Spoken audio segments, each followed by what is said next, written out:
Hi, welcome to Potential Podcast, the Potential from Thought to Execution podcast. Today we have Taylor Walker. All right, Taylor, man. How's it Hi. going? And would you like to tell us about what you do, what your passion is, and how you all got started? Yeah, well, obviously I'm an author. I enjoy writing and everything. It all started basically back when I was in my early teens. And obviously it's just gone from there, really, even though I gave up at 17. But I got back on it eventually. What do you think it was that made you give up when you were 17? It was the writer's block, really. Right. Because once you get the writer's block, that's it. You can't go any further after that. Mm-hmm. Did you think that you were sort of, you had the writer's block. Do you think that, because it was a few years, wasn't it? Do you think that you sort of put yourself in that position where I've got writer's block now, so I can't write at all? So you put yourself off it, sort of thing? Yeah, it was basically that, because from when I started writing properly at 14 to then, I kept writing like partial books, and I'd get to a certain point and I'd be like, oh, well, I don't know how to finish this. So I'd move on to the next one, and then the next one, and then the next one. So I'd have like 5 unfinished books because of writer's block. That'd be interesting to see, yeah. That's see if you can revamp them if you still got any of them. I've not got them anymore. Oh, mate. Oh, shocking. That's close. So, yeah. It was something, it sort of came out of the blue for me when I found out that this is something you do. And you sort of said, oh yeah, I've always wanted to do it again. And when you started, you sort of said, oh, don't know, whatever. But it seems like within no time, you've cranked out a few books and you're doing this and that, but we'll get into that in a moment. But yeah, what was that like, starting writing again? And I want to know like the journey of it, how did it all begin again? And just, It was really weird, to be honest, because the friend messaged me during the first lockdown, and she said, I'm going to start writing a book, can you help me? Right. And I was like, oh yeah, I used to try and write books when I was younger, so yeah, sure, I can help you. So it started as that, and when I was helping her, I thought, I might just give it another go, just see what happens. So I started writing Dark Blood, the beginning, and I just kept going and going, and I was like, oh, I'm like 6,000 words in here. So I was going and going, I was like, I'm really enjoying it, and then boom, it was complete, and I was buzzing. I was like, oh, I've done it. I've finally done it. Finally finished one. Yeah. So, yeah, it just went from that. And because obviously I just did that book, I thought, right, I need to do the second now. So then it took me a couple months to do the second. And then within that November, the same year, that went out as well. So, I think there's a lot you're feeling like, oh yeah, I just sort of did it. But there's a lot you sort of missing out where I think it's impressive how you just stuck at it, and even though you're enjoying it, like you have to set aside time to write books and stuff like that. How did you find that? Was it sort of just new? Or... Well, it was obviously Levi was quite young then, obviously my son, so he was having nap times in there. So when he had his nap, he could nap from anywhere from 2 hours to 3 hours at most. Belting, yeah. Because he was so young. So that's it. After he'd went for a nap, and I was like, oh, buzzing, I can start working on it now. So you started to sleep now, so... That's it. So you scheduled it in. So you was like, oh, I want to do this. I'll do it every day at this time. And it just sort of, that's it, in no time.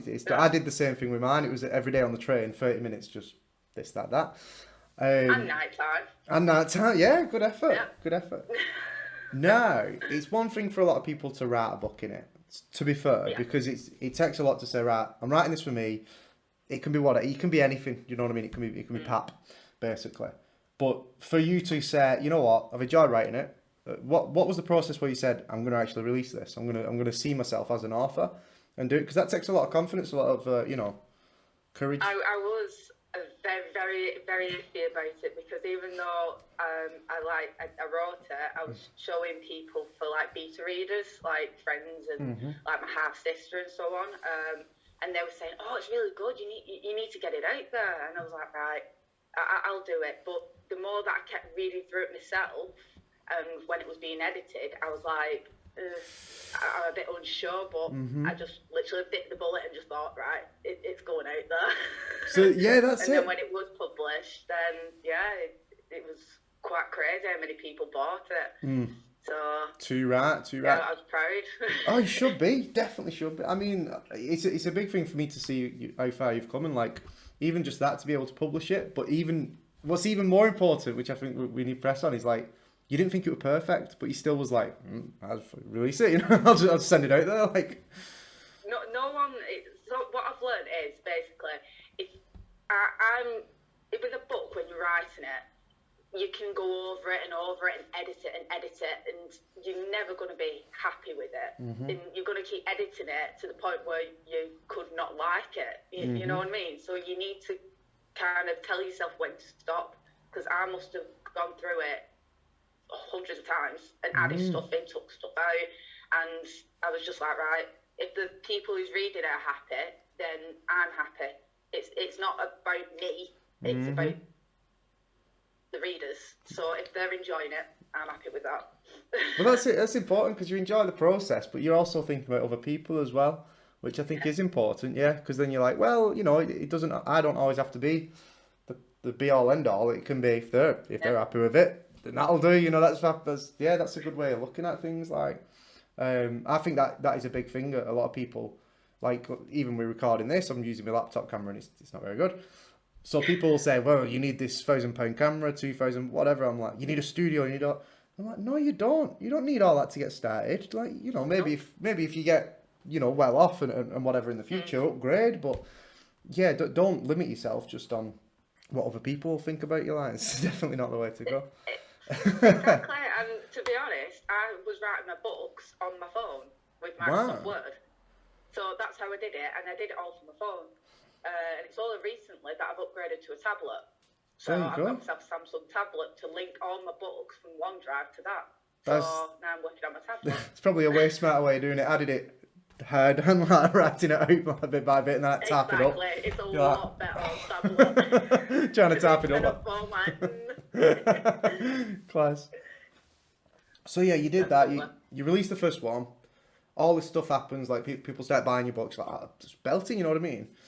But then you using the paper after that, and then the second book. So I want to know, like, from that. So you started off maybe a bit self-conscious, or you just think, I'm going to try again. You've you've smashed it. You've loved the process, which is really important. Took a bit of courage. You released it, but what happened then? How was you feeling? How was you like? Was you like, this is it, I'm going to go on a roll, or was you like, I've got to do another? No, it was literally, I finished the first one, and then it was straight into the second one, basically. Belting. And when I was in the paper, I was actually writing the second one at the time. And I did tell them, I was like, right, I am actually looking at the second book of the series. But I don't think they added it in, to be honest. But no, after that, it was just straight into the second one, working on that. Obviously, I had Wigan today. Yeah. That was the first paper. And then I think it was a couple months after I had Lee Journal. Yeah. They contacted me as well. And then, yeah, it just kind of went from there as well. I got loads of people visiting my page on Facebook and everything. More book sales. It was unreal. Yeah. And I think a good thing to point out is when we used to hang out. People who are watching, we used to hang out, and it was one of those where I don't feel like you might have felt like confident in some of your own abilities or something like that. Maybe I got that feeling from you that, oh yeah, you know, you do your bit, but you might have, you know, put yourself down a bit. But now you're doing it, it just goes to show, you know what I mean? You don't always have to feel like you're this good before you are that good, you know what I mean? Yeah, exactly. I mean, like I said, if the readers are happy, then I'm happy. Yeah. That's the way it goes. You can totally tell me I'm wrong. You could be like, Peter was always as confident. Shut up, like, that was class, like, you know what I mean? I'll admit, I didn't have any confidence, like, whatsoever. I mean, it's only like after I published that first book, that's when my confidence started going up, because I thought people are actually reading this and people are actually enjoying it. So that's it. That's when I got straight into the second book. And then they started buying it, and then I got audibles, so on and so on. It was just crazy, honestly. This is what I like, though. I like the fact that you're so honest about it, because you're saying, look, I wasn't even that confident doing it, even when it came out. It was when I got the results, is when it changed who I am, sort of thing. And that's the main thing. Like, a lot of people won't start because they don't feel good enough, but it doesn't matter. Like, it doesn't matter how good you feel. You know what I mean? Just believe and then go after it. Yeah. But then, from that, you've done the second one as well. That's released as well. Fantastic, absolutely great. And which really took me by surprise is you drive for it as well. So you know, you can get someone who writes books and releases them, and it's that simple. But what I've seen with you is you advertise it, you do things around it, you do events, you're thinking of merchandise, you're trying to think of it in a way where you can have it as a lifestyle, you know, that you sort of believe in it and you are achieving it in a way. You're definitely getting there, and it's just good to see.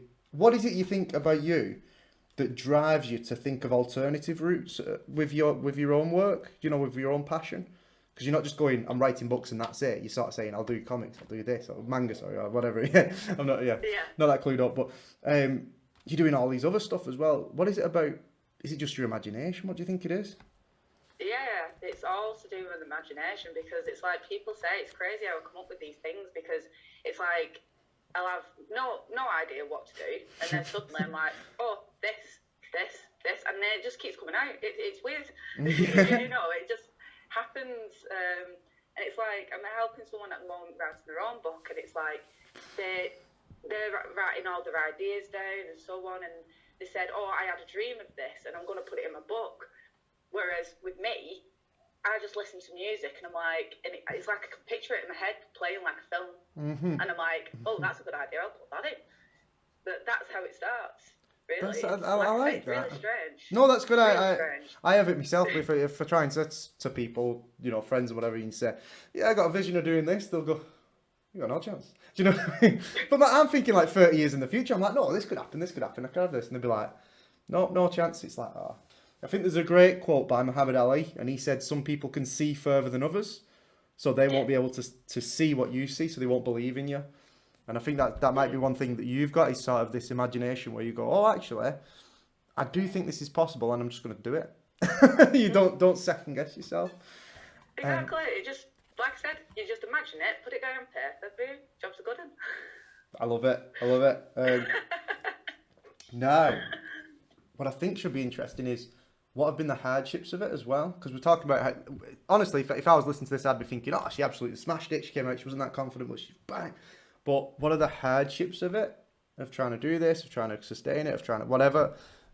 Are there places you challenged or anything like that? Or are you just killing it? Like, no, I mean, at the beginning, I'll admit, it was like simple like that. I was smashing it, and it was all going great. And I had Wigan Council get in touch with me about doing events with them, and I get paid for them events, etc. And I thought, amazing, yeah. I've got this. But obviously, after the second book, Levi's a bit older now. Obviously, I had to find an actual full-time job. Because obviously I'm not going to make the money off my books in the click of your fingers, you know what I mean? So obviously full-time working and looking after Levi, that's when I kind of stopped writing for a bit. I had a bit of a break. And that's why I'm only just starting on my book 3 now, because now I'm in a part-time job. So it's a bit easier, but that was the hardships really. It was trying to get back into it after so long of not doing it. Because life just gets in the way sometimes, and you've got to make money for your family one way or another. So, yeah. I think you've touched on two things there. One that I've recently thought about that a friend said, and I'm putting into one of my speeches that's coming up. And what it is she basically said a couple of years back she wanted to do art and stuff. She's always done art. It's great. And she didn't believe in herself that anyone would want a piece, like buy one of her works. You can probably relate because you're a writer, right? Yeah. And I can relate just through helping people and stuff, but you might feel like, oh, I'm not good enough, people will never want to buy it. Do you know what I mean? This is the kind of thing she said. A few years on now, we was talking the other week, and she said, you know what, I can work part-time job here, I can do this job here, it doesn't matter where I am, because I know I'm an artist. Now, when she said that, do you feel the same way about yourself? Like, it doesn't matter why I have to do part-time, because I know I'm a writer, and that's sort of your identity, isn't it? That's sort of who you are. Well, yeah, it kind of goes like that. Yeah, it's like, obviously now I'm working at B&M, for example, and obviously no one knew about my books. Like, I was just a normal person to them, and that's how I like to keep it, because I'm not going to go in and be like, oh, I'm an author, you know what I mean? And then bit by bit, they started picking up my books, and obviously Google searching me and finding me on Google, and then it was like, oh my gosh, you're famous, and I was like, what? No. And then it was like, yo, you're an author. And I'm like, yeah, but I'm I'm working. And then he was like, what are you doing at B&M then? You should be making money off your books. And I was like, oh, God. I am, but it takes time to build an industry. It takes time to build something that's, long lasting, doesn't it? So, yeah. You know what? Yeah, everyone knows now. No, it's great. That's a good thing though, if you sell a few more books as well. But no, I'm saying in work, I fly under the radar until someone says, hey, you do all this, and I'm like, yeah, so I do all this in my own time. But because if I'm on work, I want to do my work and crack on. But yeah, what was it? I was going to say is sort of, yeah. Currently, what you'll find is a lot of people watch YouTube and whatever, and they idolise all these 20-year-olds, 30-year-olds who are absolutely smashing it, multimillionaires and stuff. Yeah. And I think that's it. I think everyone feels like if they have a passion or they have something they want to do, that they have to make it overnight, and it's not going to happen, is it? Yeah, it takes time.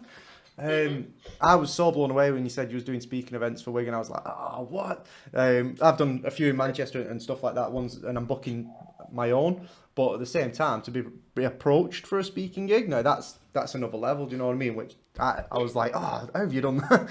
And as soon as I heard, I was like, I need to learn how you're doing it, because that's something that, you know what I mean? I got picked up from the paper. That's all that happened. It. But you inspired me, you know what I mean? It's you don't realise like the effect you have on others around you when you're doing well as well. Do you know what I mean? Yeah, a lot of people said that to me, to be honest. Like, oh, you've inspired me so much, and it's like the little girl that I told you about when I did that last event. And I said, what do you want to be when you grow up? And she was like, I want to be an author just like you. And I was like, oh, that touched me. It really did. I think, yeah, it's sweet. That's really, you see, this is a thing that a lot of people forget.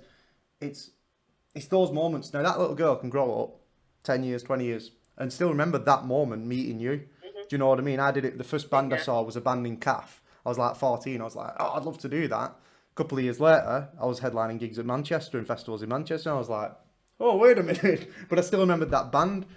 And it's sort of that impact you can have. That little day or little speech or little thing you do can change someone's life. You know what I mean? Like instantly. And I think that's something you're doing really well. No. As I said, the hardships, as you say, sometimes things fall apart for you, and you've got to just stay on your path, even though it doesn't go the way you wanted it to. Yeah. Which I love that you're still doing it. What I want to know is what's next. Like, I'm genuinely excited. I'm like, what's coming next? Well, there's nothing much really. It's like I said, it's just mainly concentrating on my books. Obviously, I've got the third one in process now. Yeah. I've got another one that's literally a chapter until complete, Ooh. but I'm not releasing that one Ooh. until the third book. That's it. Yeah. Finish the series first. Yeah. And obviously my manga. No, this is what I wanted to get onto. So everyone who's watching, she took her idea. Good, great writer. You got great books. It's good to get into the character. You can, as I said to you, didn't I really connect with that character because I was very similar growing up and stuff. Whatever. But when you do look at someone, you're like, oh, Arthur doing that. Next minute, you message me one day. You're like, what do you think about this characterist thing drawing? And I was like, that was pretty sick. That's all right. What's that from? Is it from this, from that? He was like, oh, no, it's from my manga. I was like, what are you talking about? Sort of out the blue. Sorry. And you was like, oh, yeah, I'm doing this as well. So you sort of, you're taking yourself away from what would be the normal steady line. And it's so interesting because as soon as you said it's a manga, I was like, of course you should do a manga. You know what I mean? Especially with the characters and stuff like that, and how much interest you could get from other people who are into different stuff, and working with that artist as well. It just blew me away. So I sort of wanted to know, is there anything in the pipeline for that? Or is there anything coming out? I've got a lot of things planned manga-wise, but obviously with manga, it takes a lot longer than books. Of course, yeah. It's like what we've estimated with the one that we're working on now, me and my artist, it's going to take up to a year. Yeah. Pretty much to complete. Literally, I think it was about 2 chapters. Mm-hmm. So it was like, wow. Because you have to set the scene, and then they have to draw it, and then you have to reset the scene. And, oh my god, yeah. Because I've done 8 chapters of it, which is 20 pages per chapter. He's on chapter 2 now. Mm-hmm. So because drawing takes more time, it's obviously it's slowing the process down, which I don't mind because, like I said, I'm working on my books. But it's like he's panicking, going, "Oh, I can't keep up with him." I'm like, stop panicking. Honestly, it's totally fine. Yeah. He's doing such an amazing job, honestly. But that's going to be, once he's finished the last chapter, that's going to be released online on Webtoons or another one, webcomic, one of the two. And that will be a 2-weekly thing. Yeah. Every 2 weeks a chapter's released. That's awesome. So that'll be done, yeah. That's awesome. That's class.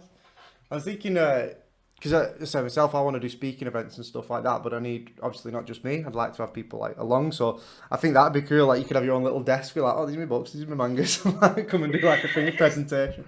But also just talking about, you know, your passion and how it's all come to be.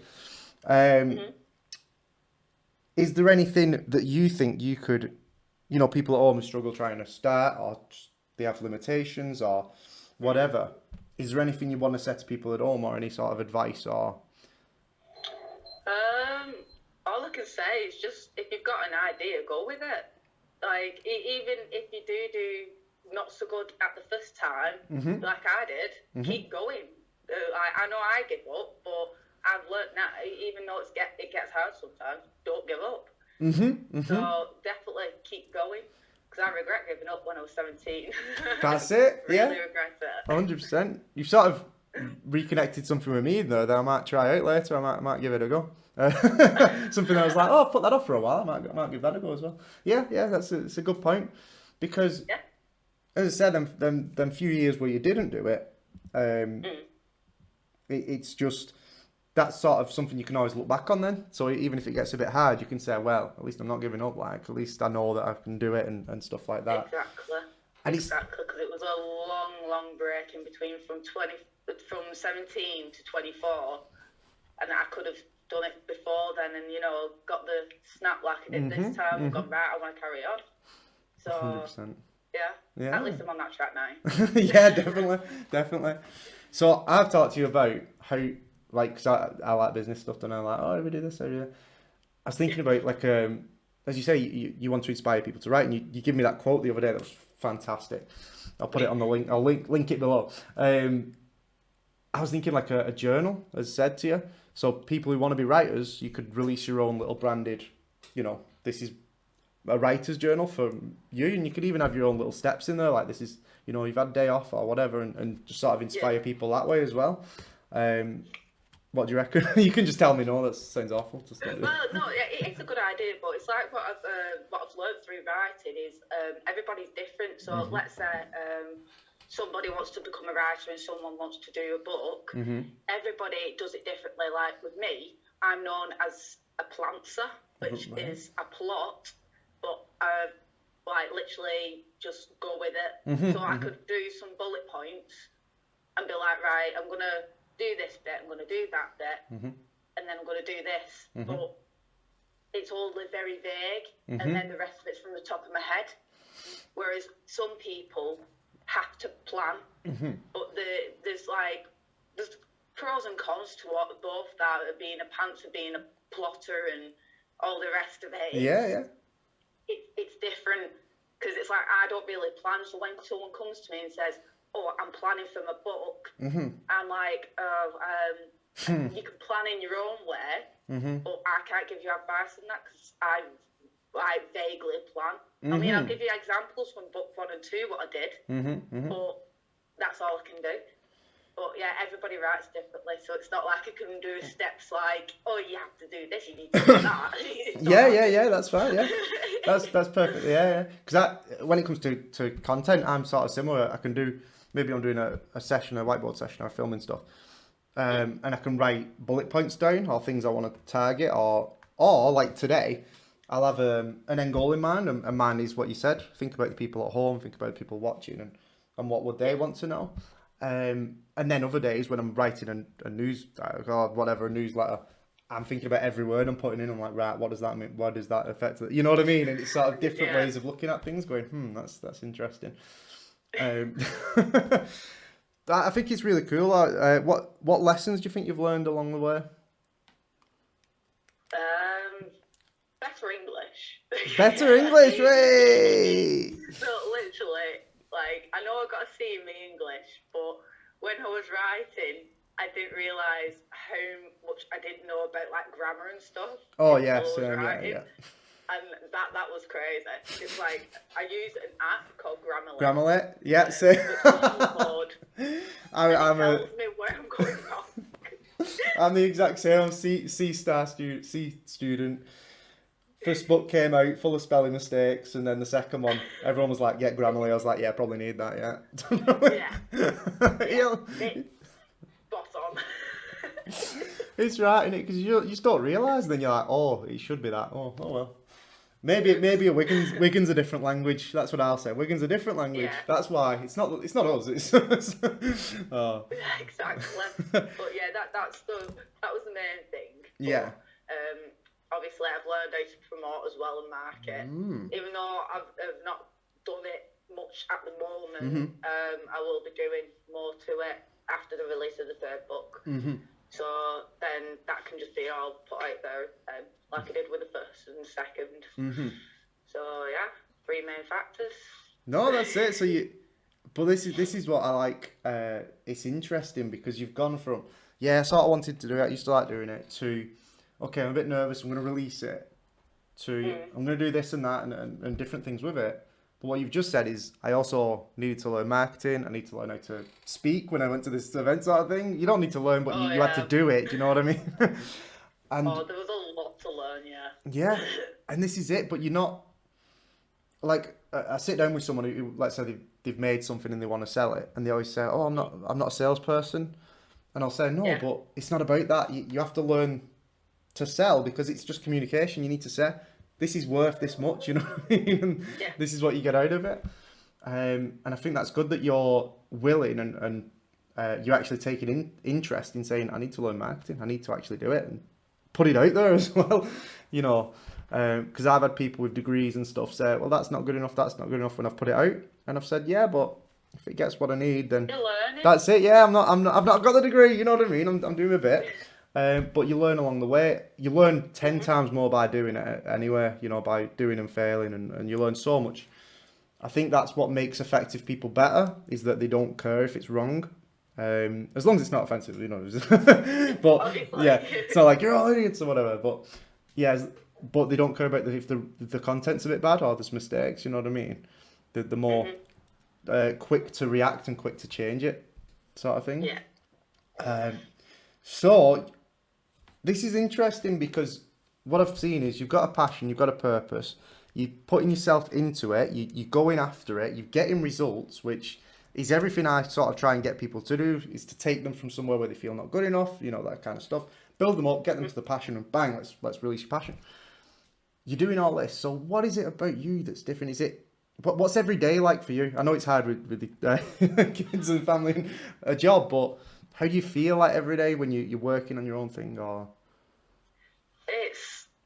it's a weird one, this, because obviously, like in my books, obviously it's to do with mental health and things, and obviously I suffer mental health myself, and obviously every day is pretty much stressful. I mean, I've got a 2-year-old that's going through terrible twos. Terrible twos. You are a mum. I was going to say every day is going to be stressful, but I'm working late shifts sometimes, being drained from work, and then I'm coming home, and it is hard, but it's like with writing, that's my only thing to relax and de-stress, because I can just let my imagination run wild then, and it just chills me out, and that's what helps with my mental health, because I can just escape, like I told you about the little quote that I did. I loved it. But, that'll probably be the name of the video. I'm not going to lie. But it's very, you see, what I found with myself is, I always felt empty, didn't feel good enough, all that. I had dead-end jobs, all this kind of stuff. And it was only when I found out something that was bigger than myself that I stopped really being hurt by myself. So I think I found that passion and I found that drive. So every day is a bit of an adventure, and it gets stressful and it gets hard, but I'm never as low as I used to be. And when you're in the zone, like you say, you start writing and you get in it and you're doing this, doing your passion. And I sort of think, this is one thing, a concept I heard the other day, which I just fell in love with. It was, you don't choose what your passion is. Your passion chooses you. And when I heard that, I was like, that's it. That's what I've been missing.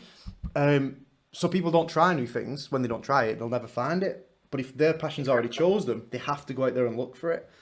And I think when you're in the zone with it as well, it's something that flows naturally. You know, some people are good at numbers, some people are good at whatever. Your passion is writing, and because of that, you're going after it. Mine's supporting people, helping people, and but you do that through your writing as well, which is interesting. And music, to be fair, I really do love music still. But speaking, I love public speaking, I love people, so this is sort of my passion. It is interesting, isn't it? It's we're, like when we used to hang out, it was like a few years back, but we're just sat there like having takeaways, talking about nothing. Do you know what I mean? Just like rubbish. This going out drinking. Going out drinking. What are we having? Just like have some shandies. But now I think if we sat down like that and had this kind of conversation, it would always be like this. It'd always be like this passion, this thing, this is what I like, this is what I... And even then we'd be like, you know, partners, kids, I'm into this. We'll have normal chit chat as well. But it'll always be more engaging and more like... Yeah, I think it's sort of... taking life to another level, does that make sense? Yeah, I know what you mean, yeah. Yeah. Oh, Bambino. Yeah. What do you think? This is a good one. This is a new one. 10 years from now, what do you think it'll be like for Taylor? 10 years? Well, hoping that I have a big mansion. Oh, belting. Yeah. Living the luxury life. Oh, yeah. But... yeah, hopefully, obviously, a lot more books because I have got a lot planned. Obviously, too many to mention. But books, mangas, you name it, it's all planned. So speaking, I mean, you've done speaking now, which is incredible. Do you know what I mean? So that's something you can always do, and you can do alongside your writing as well, which again, is inspiring people. Do you know what I mean? I mean, that's what I want to do, is help people. It's like that event that I did, that speaking thing, it was with children, young children, and that was just amazing, to be honest, because like I said, they were from good backgrounds, and it was nice to, like, let them use their imagination and, like, just do what they want to do, and they made themselves into little superheroes, and they felt great about themselves, and they was having so much fun, and that's all it's about. I'm not really bothered about people, like, being all for my books. It's me who wants to help people, and that's the main thing, really, a bit like you. Definitely, yeah, giving back and helping people and seeing them light up. I think that... yeah, you can have a lot of pain in your life, but if you're still helping people get through theirs, it just makes everything a bit better. It makes everything feel a bit okay. I reckon 10 years from now, what would it be like for tea? Waking up in your mansion, as you say. I'll be renting out the garage. I live in here. I'm trying to think. I reckon, yeah, I just think... how explosive you've been recently with your books and your content and everything that came out. And you can say, oh, it's not explosive, but I look at things from 10-year periods, and you've gone from quiet to bang, you know, in the last few years of the decade. And then this one, again, you're taking it to another level. So give that another 10 years. I think you're going to be in a position where you're not stressed anymore, for one. You're more comfortable. You're the manager at B&M normally. You might have moved on, you know. You might like it. There's Jason Manford did bus driving when he was locked down, didn't he? So it's something to do, but you know what I mean. And I just think it's one of those where what I'd like to learn from you is the difference between you, who's going after it, someone who will be, I believe, will be successful, and someone who won't try and sort of talks themselves out of it. I'd love to know what conversations you have with yourself, or what it is that's different about you, just so I can be like, that's it, that's the thing. Do you know what I mean? What do you think it is? What do you mean by that? Do you think you are more motivated? Do you think you're more optimistic to yourself, or do you just think, if I don't do it, I may as well do it? Is it sort of, it could be so not caring, do you know what I mean? Not emotionally attached to it. That you just, I'll do it. This is just something I do. Whereas a lot of people are so emotionally attached to, oh, this will happen, this will happen, this will happen. You know, they never start. Whereas you could just be like, I'll just do it. I just don't care. Just do it. No, honestly, it's one of them things now. Like, it's just like a part of it. Like, I can't not like give it up, because it's there for de-stressing and relaxing, like I was saying, and plus I enjoy it. Because, like I said to you, it's a whole different world when you're writing. Mm-hmm. So it's not like something I do just because I want to do it. Mm-hmm. It's got a lot of reasons why I do it. So, yeah. Yeah, I like that, mate. No, I like it. Yeah, it's good. It's a good way to think about it, because it's just sort of, I see loads of people who limit themselves before they even tried, and I need to help them rediscover that passion, that drive, and I think that's something you've definitely got. It's just interesting to see. Going. Oh, it's still going, mate, all the way. Yeah. Oh, this could be a good one, which I've never thought of for myself. What do you think might be your biggest future challenge? Oh yeah, that's that. Yeah, I've just thought about it for myself, and I thought, oh dear. This is a bit far stretched. I know. Yeah. Go ahead. But it's like, what I've learned so far is for me to get noticed as like a proper author, then the more I need to write, and the more I need to get my books published to be recognised. So when people search my name for SEO and stuff, yeah, they're going to see all the rest of the books, and then they're going to be like, oh, I can read this and I can read that, and then the word's going to spread. But the main one is obviously any of my books that I'm going to write in the next 10 years to be a film. Right. That, or TV series, that would be amazing. I'd absolutely love that. As long as I pick the characters. Because obviously I wrote the books. I think... But, yeah. That's more than possible. I mean, these days when you get services like Netflix and stuff, who create their own series as well. It's not like it used to be, because it used to be all TV broadcasting, whatever, and they'd have very limited time. Whereas now it's seasons on whatever. You know, people like sitting there and watching big series as well. Or films, people love films still, and they can watch it at home, so you can get a better reach for a cheaper price now. You know, for what you do if you did films and series.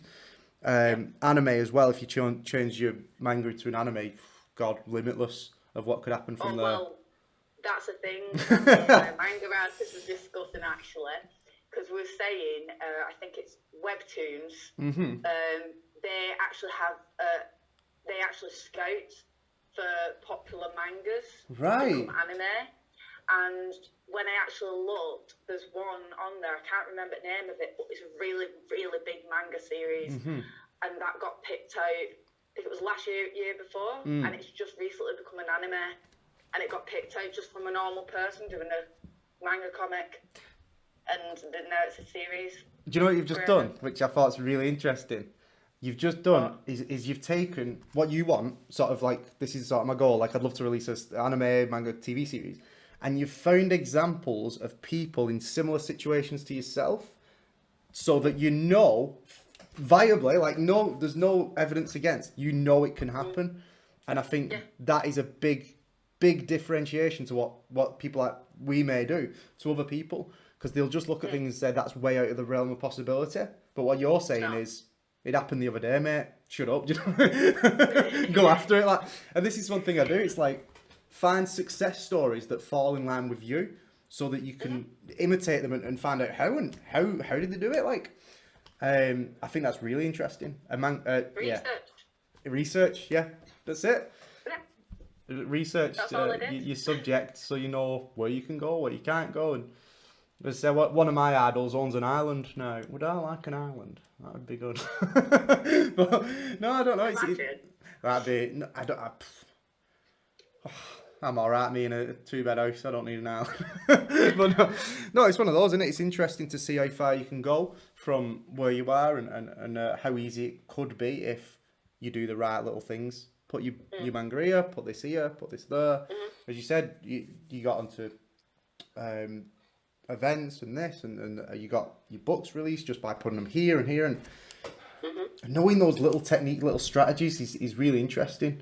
You see, I never had you down as someone who'd research like that. I just didn't. I thought you was too chill. You was just like, oh, chill out. But saying that, back then I was probably the same. So it's class for me to see how much you've grown in like last few years and stuff. It's pretty interesting, isn't it? Have you got any questions for me? Because I do all the coaching and stuff. Or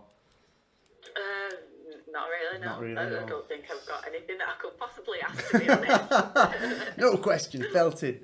I just think it's interesting. Obviously, I'm gonna keep working alongside you through your journey. I think it's really interesting, and I think with your optimism with what could happen, like looking at real success stories like that, you're more likely to actually achieve it.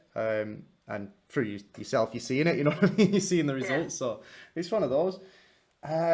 No, this is an interesting thing. It all blows up. It goes mad, right? Super successful. What else do you think you'd like to have with?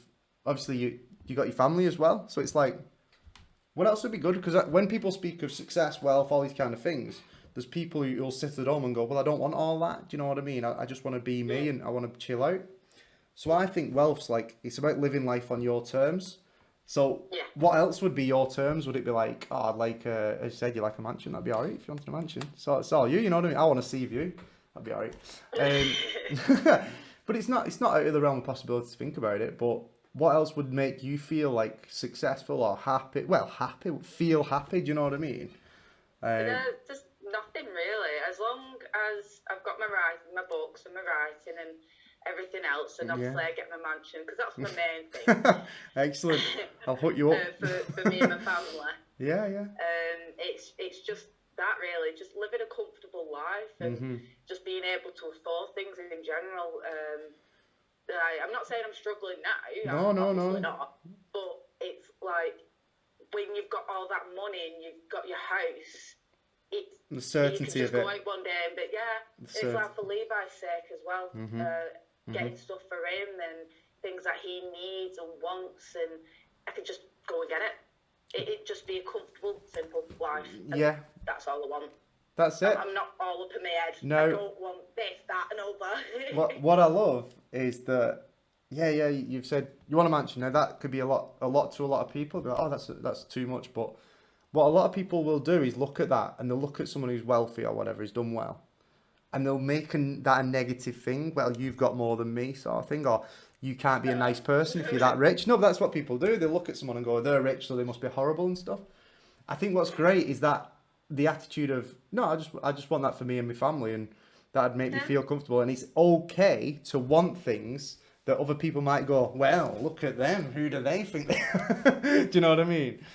I think it's good that you've got that level-headedness about you to say, you know what, I want this for me. It doesn't matter about what everyone else thinks, because there's guys who want a Lamborghini or whatever, and someone might say, oh, why do you want a Lamborghini? Do you know what I mean? But it's like, you just want one. There's nothing wrong with wanting more than what you've got. Do you know what I mean? As long as it doesn't control you, you know, that's the main thing. But, As long as, obviously, I have my own house and my family's happy. Fair enough, I might have extra money there, but that can be done for like pamper treatments or holidays, family holidays. That's all I care about. I'm not going to be one of these people that be like, oh, I'm going to get this because I want it. Or I'm going to get so many flash cars because I want it. It'll be like one car. That'll do me. I'm happy. That's it. Exactly. But knowing what you want, see, this is really interesting, because a lot of people I speak to, I say, what do you want? It's one of the first conversations I have when I'm dealing with clients. Like, what would you want though? Forget everyone else. Forget all the judgment. Forget black. What do you want? Now you, within no hesitation, no limitation, you just said this. Bang. It's quite interesting to see that you know exactly what you want, and you actually, I think that's also driving you to be this motivated as well. I think because you know it and you know what you want and stuff, I think that also helps you, because then you've got a belief that could happen if you still do what you like doing. That is something that I think people need to work on more is having something to work towards. You know, it's definitely one of those when you've got a dead end job and you don't feel good for yourself, you've got nothing to work towards. But then a lot of people feel guilt if they want something expensive or nice, and it's like, there's nothing. If you want to be, you know, people want to be more educated, people want to be stronger at the gym. Why not let it be okay to people want more? Do you know? Why is it not okay? Yeah. Have you got any messages for the listeners before we close off the section, mate? Have you got anything to say, or? Apart from just go for your dreams and keep your confidence up and do whatever makes you feel good. Now, I'm going to put links below, but where can people find you if they're listening on an audio program or whatever? Well, I've got a Facebook page, which is Official Taylor Walker. I've got Twitter, which don't you really use much. Yeah. That's Official TW. And yeah. Oh, I've got Instagram as well. Official Taylor Walker on there. I like it. I'll get the links to them. I'll put them below for everyone who's watching online. And I think, genuinely, it's really good to see someone who you know you stand out with, used to know and stuff, and you see them come out the shell a bit. And then what you did is when you said you was releasing a book, because I knew you was writing again, you was like, oh, I'm going to release it. I was like, oh, right, okay. But to see how far you've actually pushed yourself to achieve, I'm absolutely like blown away by it and inspired by it, because it just feels good to know that other people are sort of who you cared about and who, you know, you're friends with and whatever, doing well for themselves and like, you know, not limiting themselves. It's really good to see. And I think, you're an inspiration, not to this little girl and stuff, and not to the writers, but even to me, you know what I mean? I'm looking at you going, well, if she's done that, then why am I having days where I'm going, oh, I can't be recording or whatever? When, you know, there's other people going after it, right? You know, they don't limit themselves, so why should I? So, yeah, it's really good to see. I think it's been good chatting to you again as well. It's been nice. Yeah. For all the listeners at home, if you know, message if you want anything, if you need anything, if you want to get in contact with Taylor, feel free. I'm sure she'll ignore it. No, I'm only messaging. She'll contact you. She'll message you. I always reply. If you are selling a mansion nice and cheap, give us a message. And that wraps up the episode. Thanks, guys. See you in a bit.